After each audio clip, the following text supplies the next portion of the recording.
Hello students, इस video में हम एक्टिव वॉइस पैसिव वॉइस पर बेस्ड एक एक्सरसाइज सॉल्व करेंगे और यह एक्टिव वॉइस पैसिव वॉइस पर बेस्ड सेकंड एक्सरसाइज होगी।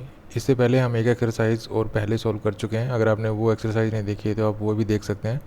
उसमें एक्टिव वॉइस के सेंटेंसेस को किस प्रकार से पैसिव वॉइस में हम बदलते हैं और किस प्रकार कॉम्पिटिटिव एग्जाम्स के क्वेश्चंस को सॉल्व करते हैं, वो सब कुछ बड़े ईजी तरीके से समझाया गया है। तो चलिए अपनी सेकंड एक्सरसाइज को सॉल्व करते हैं और पहला क्वेश्चन लेते हैं। तो फर्स्ट क्वेश्चन है हमारा, the accountant took the cheque from the customer, और इसके जो ऑप्शन है वो ये हैं। तो इन ऑप्शंस में जो सही ऑप्शंस को चुनना है। तो सबसे पहले हम अपने इस सेंटेंस को समझते हैं। तो ये हमारे सेंटेंस का सब्जेक्ट है, ये हमारी सेंटेंस का वर्ब है और ये इसका ऑब्जेक्ट है, और ये फ्रेज है हमारी, ये एक्स्ट्रा फ्रेज है। तो हमें इन सेंटेंस में क्या चाहिए, हमारे पास यहाँ पे वर्ब की सेकंड फॉर्म है, तो वो सेंटेंस चाहिए जिसमें वाज या वर लगा हुआ हो, और वाज या वर में से क्या लगा हुआ हो। ऑब्जेक्ट हमारा सिंगुलर है, देखिए ऑब्जेक्ट हमारा सिंगुलर है, तो वाज लगा हुआ हो, वर नहीं होना चाहिए, तो वाज लगा हुआ हो। तो वाज वाले सेंटेंस, वाज वाले को टिक कर लेते हैं जहाँ पर वाज लगा हुआ है। तो देखिए यहाँ पे इज लगा हुआ है यहाँ, ठीक है, तो ये तो हो ही नहीं सकता। उसके बाद यहाँ पे वॉज लगा हुआ है, यहाँ वॉज लगा हुआ है, और ये भी नहीं हो सकता क्योंकि यहाँ पे हैड बीन है। उसके बाद हमारे पास जो ऑब्जेक्ट है वो सब्जेक्ट बनना है हमारे सेंटेंस का, तो द चेक से सेंटेंस शुरू होना चाहिए। तो चेक से सेंटेंस हमारे पास, देखिए ये सेंटेंस चेक से शुरू है, ये कस्टमर से शुरू है, तो ये भी गलत हो गया। तो हमारा आंसर हिसाब से सेकंड जो बी पार्ट है, जो बी ऑप्शन है, वो हमारा करेक्ट आंसर होगा। अब इसको समझ लेते हैं कि क्या ये आके भी सही है। तो देखिए ये ऑब्जेक्ट है द चेक, तो इसको सब्जेक्ट बनाया गया है। वर्ब की सेकंड फॉर्म है तो वॉज लगाया गया है। उसके बाद वर्ब की थर्ड फॉर्म है टेकन। उसके बाद ये फ्रेज लगाई हुई है फ्रॉम द कस्टमर। उसके बाद बाई प्रीपोजिशन लगाई हुई है। बाई प्रीपोजिशन के बाद में एजेंट लगाया हुआ है द अकाउंटेंट। तो इस प्रकार से हमारा ये सेंटेंस करेक्ट है और ये इसकी पैसिव वॉइस है। तो हमारा करेक्ट ऑप्शन जो है वो कौन सा है, सेकंड। नेक्स्ट है the gatekeeper refused him admittance. तो यहाँ पे ये जो द गेट कीपर है ये हमारा सब्जेक्ट हो गया, ये रिफ्यूज्ड वर्ब हो गई, ये हमारा इनडायरेक्ट ऑब्जेक्ट हो गया, और ये हमारा डायरेक्ट ऑब्जेक्ट हो गया। इसके ऑप्शंस हैं ये आपके सामने। तो ऑब्जेक्ट है हमारा, या तो हिम है हमारा ऑब्जेक्ट, तो हमारा सेंटेंस जो है वो या तो ही से शुरू मिलेगा, या हो सकता है कि एडमिटेंस से भी शुरू हो सकता है, क्योंकि जब एक वर्ब के बाद इनडायरेक्ट ऑब्जेक्ट होता है और डायरेक्ट ऑब्जेक्ट दोनों होते हैं, तो हम अपना पैसिव वॉइस किसी भी ऑब्जेक्ट से बना सकते हैं। इनडायरेक्ट ऑब्जेक्ट से भी शुरू कर सकते हैं अपना पैसिव वॉइस का सेंटेंस, और डायरेक्ट ऑब्जेक्ट से भी शुरू कर सकते हैं। तो हमारा जो सेंटेंस होगा, मतलब हमारा पैसिव वॉइस का जो सेंटेंस होगा, वो या तो ही से शुरू मिलेगा या वो एडमिटेंस से शुरू मिलेगा, ठीक है, वो एडमिटेंस से भी शुरू मिल सकता है। तो वो सेंटेंस देख लेते हैं जो ही से और एडमिटेंस से शुरू हैं। तो ये ही से और एडमिटेंस थे तो सारे ही शुरू हैं, ठीक है, तो इससे तो हमें पकड़ में नहीं आएगी बात। हम ये देखते हैं कि अब हमारे पास वर्ब की सेकंड फॉर्म है, तो हमें लगाना है वॉज या वर। तो वो सेंटेंस निकाल लेते हैं जिसमें वॉज या वर लगा हुआ है। तो इसमें वॉज लगा हुआ है, ठीक है, इसमें वॉज लगा हुआ है, तो इस पे विचार कर लेंगे। इसमें इज लगा हुआ है, देखो, तो ये तो गलत हो गया। इसमें भी इज लगा हुआ है, ये भी गलत हो गया। तो अब हमारा जो सेंटेंस बचते हैं जो सही हो सकते हैं, वो पहला और मतलब ए और सी, ये जो ऑप्शन है इनमें हमारे इन्हीं में हमारा आंसर है। हमारा आंसर या तो ए है या सी है, ठीक है। अब देख लेते हैं कि कैसे इनको सोल्व किया गया। अगर हम पहले ए ऑप्शन को देखें, तो इसमें अगर इसने हिम को सब्जेक्ट बनाया होगा तो ये ही बना होगा। उसके बाद ये वॉज लगाया इसने, क्योंकि वर्ब की सेकंड फॉर्म है तो वॉज लगाया। उसके बाद वर्ब की थर्ड फॉर्म लगाई, ठीक है। अब वर्ब की थर्ड फॉर्म के बाद ये डायरेक्ट ऑब्जेक्ट लगाना होता है हमें, और जब हम डायरेक्ट ऑब्जेक्ट लगाते हैं तो कोई प्रीपोजिशन वगैरह भी यूज़ नहीं करते हैं, तो ये हो गया। उसके बाद बाई लगाया, और बाई के बाद में जो सब्जेक्ट द गेट कीपर वो ऑब्जेक्ट बना गया। तो हिसाब से तो ये हमें सही लगता है, लेकिन एक बार सी को देख लेते हैं ये कैसे गलत है। अब ये इसलिए गलत है क्योंकि इसमें देखिए एडमिटेंस तो लगा दिया, लेकिन कहीं पर भी ये देखिए वॉज लगा दिया, वर्ब की थर्ड फॉर्म लगा दी। अब वर्ब की थर्ड फॉर्म जो लगा दी यहाँ पे, तो वर्ब की थर्ड फॉर्म के बाद ये जो इनडायरेक्ट ऑब्जेक्ट है ये लगाना था यहाँ पे, ठीक है। और यहाँ जब ये लगता तो टू हिम हम इसको लगाते, तो ये यहाँ पे इनडायरेक्ट ऑब्जेक्ट यूज नहीं कर रखा है, इसलिए हमारा ये भी गलत हो गया। और हमारा जो करेक्ट आंसर होगा वो होगा ऑप्शन ए। तो ये हमारा करेक्ट आंसर होगा ऑप्शन ए। नेक्स्ट पे चलते हैं, do not idle away your time.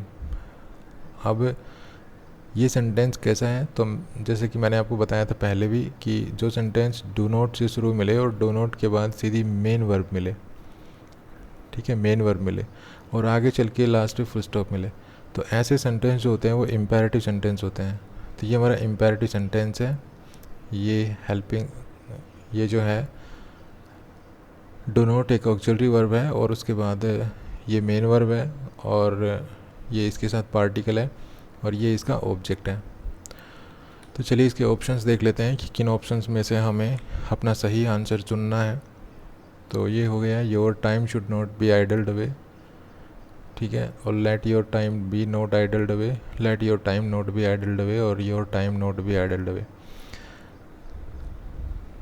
देखिए ये क्योंकि इम्पेरेटिव सेंटेंस है, तो हम ऐसे सेंटेंसेस को जब पैसिव वॉइस में बदलते हैं तो या तो हम उनको लेट से बनाते हैं। जब लेट से बनाते हैं तो लेट के बाद हम ऑब्जेक्ट लगाते हैं, उसके बाद हम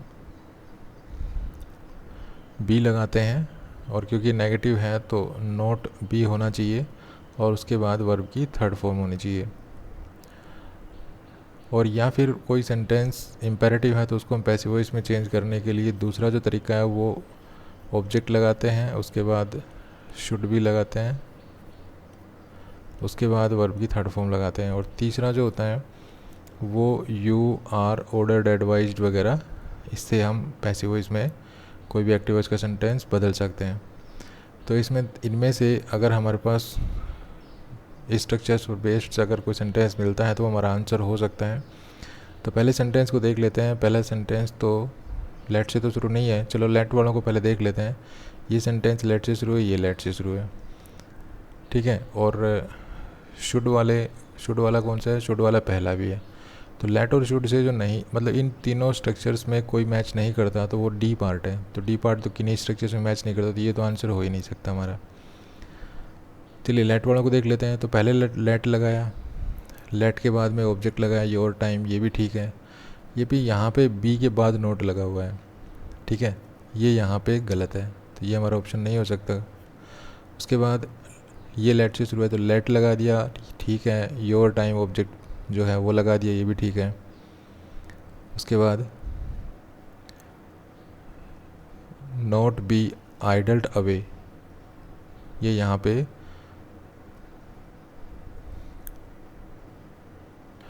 लेट वाला जो स्ट्रक्चर है यहाँ पे ये सही मैच कर रहा है, तो ये हमारा आंसर हो सकता है। लेकिन एक बार हम ये शुड वाला भी देख लेते हैं कि ये क्यों गलत है, या ये भी कहीं कन्फ्यूजन क्रिएट करे।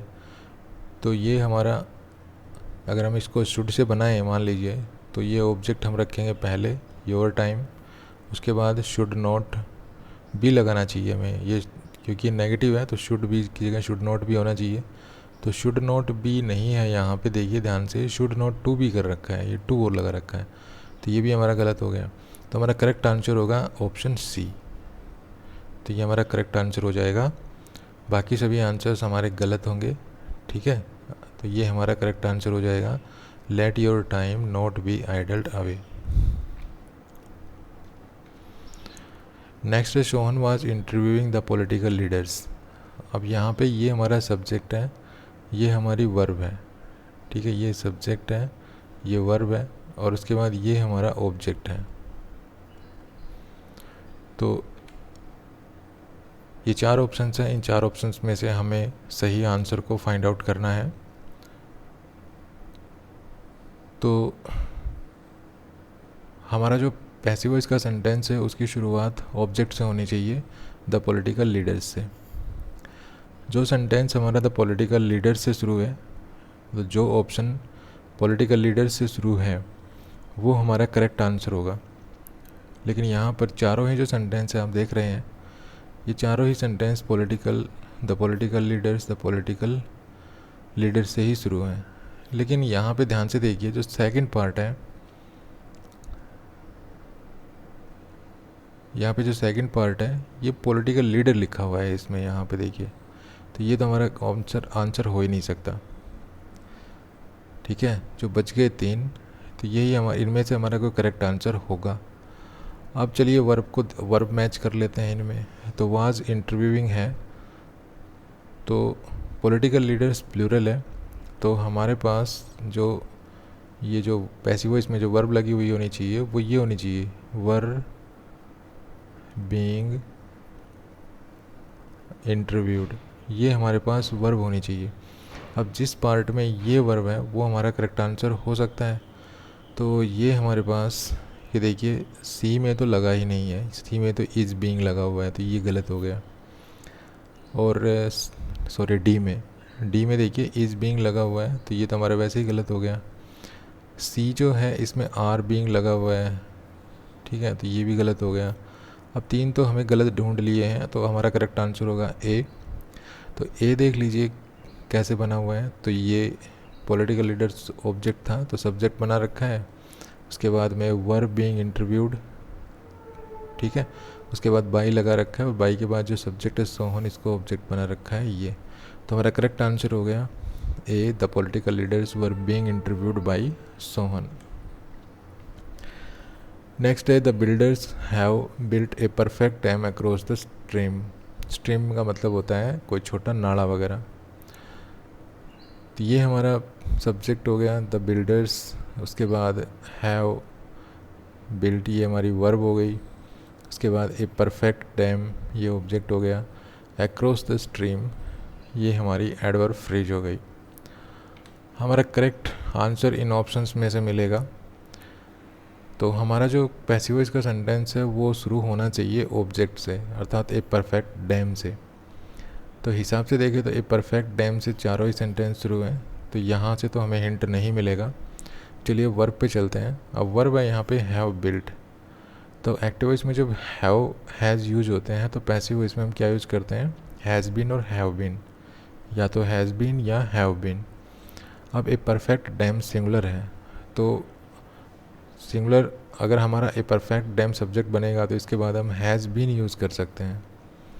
अब जिस पार्ट में हैज़ बीन है वो हमारा करेक्ट आंसर हो सकता है, जिसमें हैज़ बीन नहीं है वो तो बिल्कुल ही गलत है।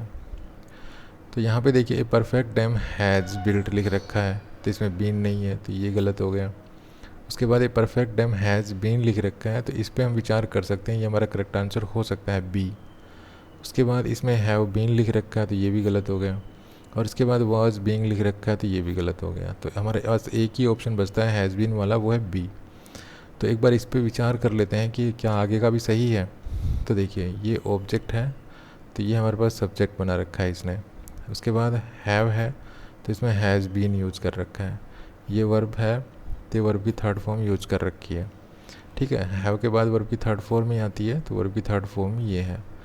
उसके बाद बाई लगा रखा है, तो बाई है। उसके बाद सब्जेक्ट का ऑब्जेक्ट बना रखा है, तो द सब्जेक्ट द बिल्डर्स, तो ये ऑब्जेक्ट बना रखा है बाई के बाद द बिल्डर्स। उसके बाद ये फ्रेज लगा रखी है लास्ट में अक्रॉस द स्ट्रीम, तो ये हमारा करेक्ट आंसर है B. Next, never disobey your elders. अब जिस वीडियो में मैंने आपको इम्पेरेटिव सेंटेंस समझाए थे, उस वीडियो में मैंने आपको बताया था कि जो सेंटेंस नेवर से शुरू होते हैं वो सेंटेंस भी इम्पेरेटिव सेंटेंस होते हैं, और नेवर के बाद आपको मेन वर्ब देखने को मिलेगी, ठीक है। जो सेंटेंस नेवर से शुरू मिलते हैं, ऑलवेज से शुरू मिलते हैं, ये उस वीडियो में मैंने आपको बताया था, जिसमें मैंने बताया था इम्पेरेटिव सेंटेंस की पहचान आप कैसे करोगे। तो नेवर से, ऑलवेज से, ठीक है, डू नॉट से, इनसे जब हम कोई सेंटेंस शुरू करते हैं तो इनके बाद हम वर्ब की फर्स्ट फॉर्म अगर लगाएं तो आगे का जो पार्ट है वो कुछ भी हो लास्ट में फुल स्टॉप मिलेगा। तो इस प्रकार का जो सेंटेंस होता है वो इम्पेरेटिव सेंटेंस होता है। तो ये भी हमारा इम्पेरेटिव सेंटेंस है। ये नेवर से शुरू है, नेवर के बाद वर्ब की फर्स्ट फॉर्म है और उसके बाद इस डिसोबे का ऑब्जेक्ट है। ठीक है, तो ये इम्पेरेटिव सेंटेंस है, हम इसको इम्पेरेटिव सेंटेंस मानेंगे और इसको देखेंगे कि इसको हम पैसिव वॉइस में कैसे सोल्व करेंगे। तो ये हमारे पास 4 ऑप्शन है, इनमें से हमें सही जो आंसर है हमारा उसको फाइंड आउट करना है। तो क्योंकि इम्पेरेटिव सेंटेंस है तो इसकी शुरुआत या तो होनी चाहिए लेट से, ठीक है, और या होना चाहिए ऑब्जेक्ट होना चाहिए, उसके बाद शुड बी, ठीक है, ऐसे होना चाहिए, या फिर यू आर और ऑर्डर्ड एडवाइस ये होना चाहिए। तो इनको देख लेते हैं एक बार। लास्ट डी को देखेंगे तो do not to disobey your elders. तो ये तो इसमें ना तो लेट है, ना ये ऑब्जेक्ट से शुरू है, ना ये यू आर वगैरह उससे शुरू है। ठीक है, तो ये तो गलत हो ही गया। अब सी को देखते हैं, you are not to disobey. अब इसमें यू आर नॉट, अब यू आर नॉट अगर हम लगाएं भी यहाँ पे तो एडवाइज्ड वगैरह, वार्न वगैरह, सजेस्टेड, रिक्वेस्टेड वगैरह ये कुछ वर्ड्स होते हैं जो सेंटेंस की इंटेंशन को शो करते हैं, वो यहाँ पे नहीं लगा रखे हैं। जैसे कोई रिक्वेस्ट होता है तो हम लगाते हैं यू आर रिक्वेस्टेड, अगर ऑर्डर होता है तो यू आर ऑर्डर्ड, ठीक है, ये लगाते हैं। तो ये यहाँ पे लगा नहीं रखा है, मतलब जो मेन वर्ब है सेंटेंस की वो नहीं लगा रखी, सीधी नॉन फाइनाइट वर्ब लगा रखी है। ये जो टू इन्फिनिटिव फ्रेज है ये लगा रखी है, तो ये गलत है, तो ये भी हमारा करेक्ट आंसर नहीं होगा। उसके बाद है you are asked not to disobey your elders, और you are ordered not to disobey your elders. तो यहाँ पे दोनों ऑप्शन हमारे करेक्ट आंसर हो सकते हैं, लेकिन थोड़ा सा इनमें भी हम थोड़ा सा रिफाइंड करते हैं अपने ऑप्शन को। तो देखिए, जब भी हम नेवर यूज करते हैं तो स्पीकर की जो इंटेंशन है वो क्या होती है, थोड़ी सी स्ट्रेस के साथ, कि भाई वो अपनी बात को जो है थोड़ा सा स्ट्रेस के साथ कहना चाहता है।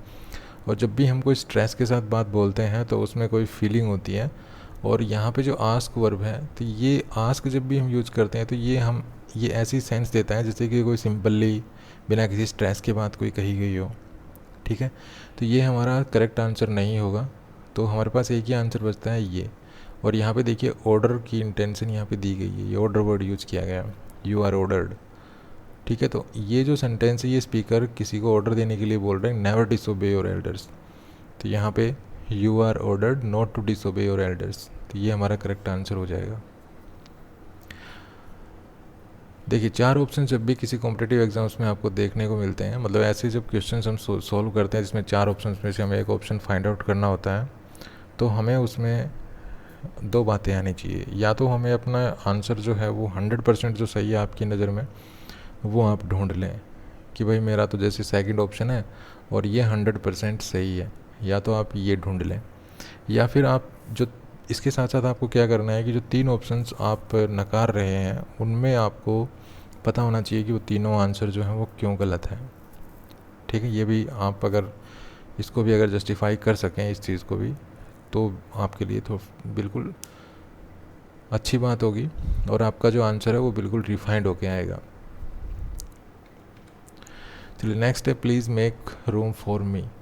अब यहाँ पे प्लीज़ लगा हुआ है और प्लीज़ के बाद वर्ब की फर्स्ट फॉर्म है।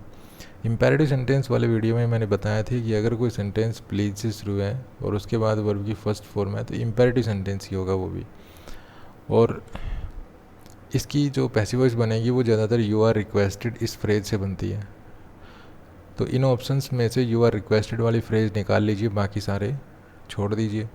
तो यहाँ पे तो देखिए ऑर्डर लगा हुआ है, तो ये तो हो नहीं सकता हमारा answer. You should to make, अब इसमें देखिए टू इन्फिनिटी तो लगा हुआ है, मतलब नॉन फाइनाइट वर्ब लगाई हुई है, फाइनाइट वर्ब गायब है। ऐसा हो नहीं सकता कि नॉन फाइनाइट वर्ब बिना फाइनाइट वर्ब के आ जाए। ठीक है, तो फाइनाइट वर्ब तो हर सेंटेंस में होती है, नॉन फाइनाइट वर्ब से काम चल सकता है अगर नहीं लगाएं तो, लेकिन फाइनाइट वर्ब तो 100% होने ही चाहिए। तो ये भी गलत है। ठीक है, ये भी गलत है।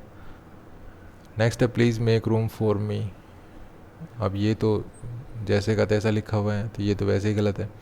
हमारा जो करेक्ट आंसर होगा वो होगा B you are requested to make room for me. अब इसको कैसे बनाए, देखिए, जब भी कोई सेंटेंस प्लीज़ से शुरू होता है तो उसको हम प्लीज़ को हटा देते हैं और अपनी एक फ्रेज लगाते हैं यू आर रिक्वेस्टेड ये, और उसके बाद टू लगा के और प्लीज़ को हटा के, ठीक है, और बाकी जो पार्ट है वो लिख देते हैं ज्यों का त्यों। तो यहाँ पे मेक रूम फॉर मी, इस तरह से हम इसको सोल्व करेंगे। नेक्स्ट है they should follow all instructions carefully. अब इस सेंटेंस में ये सब्जेक्ट है, ये यहाँ पे वर्ब है, ये यहाँ पे ऑब्जेक्ट है, ठीक है, और ये एक एडवर्ब है। तो हमारे पास ये सारे 4 ऑप्शंस हैं। इन 4 ऑप्शंस में से हमें जो करेक्ट आंसर है वो फाइंड आउट करना है। तो हमारा जो पैसिव वॉइस का सेंटेंस होगा, इन ऑप्शंस में जो करेक्ट आंसर अगर हमारा होगा तो वो ऑब्जेक्ट से शुरू मिलेगा ऑल द इंस्ट्रक्शंस यहाँ से। अब हम देख रहे हैं कि सारे ही जो आंसर है हमारे ऑल द इंस्ट्रक्शंस से शुरू हैं, तो यहाँ तो हमें हिंट नहीं मिलेगा। तो आगे बढ़ते हैं, हम वर्ब पे चलते हैं। अब वर्ब में हमारे पास है शुड। तो जब भी एक्टिव वॉइस के सेंटेंस में कोई मॉडल ऑक्सिलरी हमें दिखाई देती है तो हम वही मॉडल ऑक्सिलरी लगाते हैं और उसके बाद बी लगाते हैं, ठीक है। तो अब जिस सेंटेंस में शुड भी लगा हुआ है वो हमारा करेक्ट आंसर होगा, अदरवाइज़ सारे गलत होंगे। तो पहले में देखिए ऑल द इंस्ट्रक्शंस आर लगा हुआ है, शुड भी नहीं लगा हुआ है, गलत है। इसमें देखिए शुड भी लगा हुआ है, तो ये हमारा करेक्ट आंसर हो सकता है बी। इसमें हैव टू भी लगा हुआ है, ये भी हमारा गलत है। उसके बाद में ऑल द इंस्ट्रक्शंस कैन भी लगा हुआ है, तो ये भी गलत है। तो हमारा करेक्ट आंसर एक ही बच गया है, ऑप्शन बी। एक बार ऑप्शन बी को देख लेते हैं कैसे सॉल्व किया गया है। तो देखिए ऑल द इंस्ट्रक्शन से सब्जेक्ट बनाया गया है, ये ऑब्जेक्ट था तो इसको सब्जेक्ट बनाया गया है। उसके बाद मॉडल ऑक्सिलरी थी, तो जब भी कोई मॉडल ऑक्सिलरी एक्टिव वॉइस के सेंटेंस में आती है तो हम उसके साथ बी और लगा देते हैं, तो शुड भी लगा दिया। उसके बाद शुड बी के बाद में वर्ब की थर्ड फॉर्म लगानी थी, तो ये वर्ब की थर्ड फॉर्म लगा रखी है। उसके बाद बाई लगा रखा है, ठीक है, वर्ब की थर्ड फॉर्म के बाद। और बाई के बाद जो सब्जेक्ट है दे, इसको ऑब्जेक्ट बना रखा है। और जो केयरफुली एडवर्ब है इसको आप चाहे तो हेल्पिंग वर्ब के बाद लगा दीजिए, चाहे लास्ट में लगा दीजिए, इससे कोई फ़र्क तो पड़ता नहीं है। तो करेक्ट आंसर हमारा बी ही होगा। नेक्स्ट है shut the door and leave. इसके जो 4 ऑप्शन हैं जिसमें से हमें करेक्ट आंसर फाइंड आउट करना है वो है ये।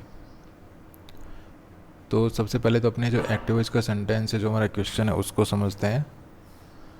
तो ये है shut the door and leave, ठीक है, shut the door and leave. अब ये वर्ब की फर्स्ट फॉर्म से शुरू है, तो इसका मतलब इम्पेरेटिव है, और इसके बाद वाला सेंटेंस एंड के बाद जो जुड़ा हुआ है ये वर्ब है, तो इसका मतलब इसमें 2 इम्पेरेटिव सेंटेंस एंड से जोड़े गए हैं। 2 इम्पेरेटिव सेंटेंस है जो एंड से जोड़े गए हैं। अब दोनों को, जब एक सेंटेंस हमने शायद लास्ट वीडियो में देखा था कि जब भी कोई कोऑर्डिनेटिंग कंजक्शन से, मान लीजिए कोऑर्डिनेटिंग कंजक्शन है और इससे पहले कोई सेंटेंस है और इसके बाद कोई सेंटेंस है, तो हम दोनों को ही पैसिव वॉइस में ले जाना होता है। ऐसा नहीं है कि एक को हम एक्टिव वॉइस में ले छोड़ दें और दूसरे को पैसिव वॉइस बदल दें, तो ये गलत हो जाएगा। दोनों को ही हमें पैसिव वॉइस में ले जाना होता है। तो हम ये 2 सेंटेंस मान के चलते हैं कि 2 इम्पेरेटिव सेंटेंस है, एक एंड से पहले और एक एंड के बाद। अकेली वर्ब भी इम्पेरेटिव सेंटेंस हो सकता है, ठीक है, अकेली अगर वर्ब लिखी हुई है कोई तो वो भी इम्पेरेटिव सेंटेंस हो सकता है। जैसे अगर मैं कहूँ गो, ठीक है, तो ये भी एक इम्पेरेटिव सेंटेंस है। तो इम्पेरेटिव सेंटेंस जो होता है वो अकेली वर्ब से बन सकता है, मतलब अकेली वर्ब से हम इम्पेरेटिव सेंटेंस बना सकते हैं, लेकिन वर्ब जरूर होनी चाहिए इम्पेरेटिव सेंटेंस में। अगर वर्ब नहीं होगी तो फिर नहीं बनेगा इम्पेरेटिव सेंटेंस। और अकेले जो वर्ब होती है उसका जो आप पैसिव वॉइस बनाएंगे, तो आप ना तो उसका पैसिव वॉइस लेट से बना सकते हैं, ना शुड से बना सकते हैं। जो फर्स्ट और सेकंड जो स्ट्रक्चर बताया था मैंने, जब भी इम्पेरेटिव सेंटेंस का हम पैसिव वॉइस बनाते हैं, तो हमने इम्पेरेटिव सेंटेंस वाले जो वीडियो था उसमें डिस्कस किया था कि जब भी इम्पेरेटिव सेंटेंस का पैसिव वॉइस हम बनाते हैं तो या तो लेट से बनाते हैं या फिर हम शुड से भी बना सकते हैं। शुड भी लगाते हैं जिसमें बीच में सबसे पहले ऑब्जेक्ट लगाते हैं, ठीक है। तो इन 2 स्ट्रक्चर्स से उस एक्टिव वॉइस का पैसिव वॉइस नहीं बन पाएगा जिसमें सिर्फ एक वर्ब आपको दिखाई दे रही है, केवल एक वर्ब, क्योंकि अकेली जो वर्ब होती है उसका कोई ऑब्जेक्ट नहीं होता है और इनमें हमें ऑब्जेक्ट की ज़रूरत पड़ती है, इन स्ट्रक्चर्स में, ठीक है, इनमें हमें ऑब्जेक्ट की ज़रूरत पड़ती है। जैसे लेट के बाद हमें ऑब्जेक्ट लगाना पड़ेगा, तो उसकी पैसिव वॉइस सिर्फ आप उस फ्रेज से बना सकते हैं। जैसे मीनिंग के अकॉर्डिंग आपको क्या लगाना है, पहले तो यू आर और फिर मीनिंग के अकॉर्डिंग लगाना है, ऑर्डर एडवाइस जो कुछ भी है, ठीक है। मान लीजिए हमने ऑर्डर लगा दिया, उसके बाद टू लगा के और फिर वो वर्ब लगानी होती है जो अकेली वर्ब है, ये इस तरह। अब अगर अगर इन चार ऑप्शंस में से अगर किसी ऑप्शंस में ये लिखा हुआ है, ठीक है, इसको तो मान लीजिए हम छोड़ देते हैं, ये हमें एक आसान सा जो हिंट है वो हमें मिल जाएगा यहाँ पे। मान लीजिए इसकी तो पैसिव वॉइस छोड़ो आप, ठीक है, ये तो अपने आप मिल जाएगी। हमें इसको ढूंढ लो आप, इसको, क्योंकि इसकी इजी है बनाना, क्योंकि जब हमें ये पता होता है कि जब अकेला वर्ब होता है और अकेली वर्ब की जब पैसिव वॉइस बनाते हैं तो हम इस स्ट्रक्चर का यूज करते हैं, ठीक है। तो ये स्ट्रक्चर्स अगर आपको कहीं मिल जाए, you are order to leave, जिस भी पार्ट में, तो वो करेक्ट आंसर हो सकता है। अब ये जो you are order to leave है, ये ना तो सी में आपको दिखाई दे रहा है, तो ये तो आंसर हो ही नहीं सकता, और ये भी आंसर नहीं हो सकता है, इसमें भी दिखाई नहीं दे रहा है, नहीं इसमें दिखाई दे रहा है you are order to leave, ठीक है, इसमें दिखाई दे रहा है। तो एक तो इसमें ये दिखाई दे रहा है, और एक you are order to leave B में दिखाई दे रहा है, और भाई you are order to leave A में भी दिखाई दे रहा है, ठीक है। तो कुल मिला के हमारा एक ऑप्शन अब बाहर हो गया सी, ये तो आंसर हमारा हो ही नहीं सकता, ठीक है। अब हम इन तीनों पे देखते हैं। अब पहले वाला जो पार्ट है, इसको आ जाओ, इस पे आ जाओ भाई। तीनों जो हमारे जो करेक्ट आंसर हो सकता है, मतलब तीन जो सेंटेंस है जिनमें हमें करेक्ट आंसर अपना मिल सकता है, वो तीनों ही लेट से शुरू है। तो जाहिर सी बात है ये स्ट्रक्चर तो ये काम नहीं करेगा यहाँ पे, ठीक है। अब हमने ये तो ढूंढ लिया, लेकिन अब हम इस पे काम कर रहे हैं, तो ये जो पार्ट है ये तो काम नहीं करेगा, ये स्ट्रक्चर तो, अर्थात इसको कहीं ना कहीं लेट से बना रखा है। तो लेट से बना रखा है तो सबसे पहले लेट लगाया गया होगा, उसके बाद ऑब्जेक्ट लगाया गया होगा, उसके बाद वर्ब की थर्ड फॉर्म लगाई गई होगी, तो इस तरह लगा हुआ होगा। चलो इसको देख लेते हैं। तो लेट इसमें भी है, लेट इसमें भी है, और लेट इसमें भी है, ठीक है। अब हमें ऑब्जेक्ट देखना है, ऑब्जेक्ट हमारे पास द डोर, अब लेट के बाद द डोर देखना है हमें। तो द डोर इसमें है, इसमें है, इसमें नहीं है, तो ये हमारा गलत हो गया, इसका मतलब ये भी बाहर हो गया। उसके बाद ऑब्जेक्ट के बाद वर्ब की थर्ड फॉर्म होनी चाहिए, नहीं बी होनी चाहिए, लेट की थर्ड फॉर्म नहीं, सॉरी, बी होना चाहिए ऑब्जेक्ट के बाद। अब बी यहाँ पे भी है देखो, और यहाँ पे भी है, ठीक है। तो ये भी यहाँ तक भी सही है, दोनों सही हैं, ए और बी दोनों सही हैं यहाँ तक। तो उसके बाद वर्ब की थर्ड फॉर्म होनी चाहिए बी के बाद। अब वर्ब की थर्ड फॉर्म देखिए, वर्ब की थर्ड फॉर्म शट। अब शट की वर्ब की थर्ड फॉर्म क्या होती है, शट शट शट, तीनों फॉर्म सेम होती हैं। तो ये यहाँ पे ये तो ठीक है, लेकिन शटेड लिख रखा है, ये गलत है, तो इसका मतलब ये भी गलत हो गया, ठीक है। तो हमारा करेक्ट आंसर होगा ए, ये हमारा करेक्ट आंसर हो गया। तो इस तरह से हमें अपना जो है सही आंसर है वो हमें मिल चुका है, और हमारा सही आंसर क्या हो गया इसमें, ऑप्शन ए। तो इस तरह से हमें अपने क्वेश्चंस को सॉल्व करना है। कॉम्पिटिशन एग्ज़ाम जो होता है उसमें कोई इजी चीज़ें नहीं मिलती हैं, थोड़ी सी टिपिकल चीज़ें भी आपको देखने को मिलेंगी। तो आपको इस तरह से एक एक जो पॉइंट है उसको आपको लेके चलना है और आगे बढ़ते रहना है, और हमारा जो करेक्ट आंसर है वो हमें बड़े ईजी तरीके से मिल जाता है। तो इस वीडियो में इतना ही, नेक्स्ट वीडियो में कुछ और सेंटेंस हम सोल्व करेंगे। ये वीडियो कैसा लगा, अगर वीडियो अच्छा लगा तो प्लीज़ को लाइक कीजिए, शेयर कीजिए, और चैनल को सब्सक्राइब भी करें ताकि जो नई वीडियोज़ हैं उनकी लेटेस्ट अपडेट्स आप तक पहुंच सके। तो thanks for watching, happy learning, bye bye.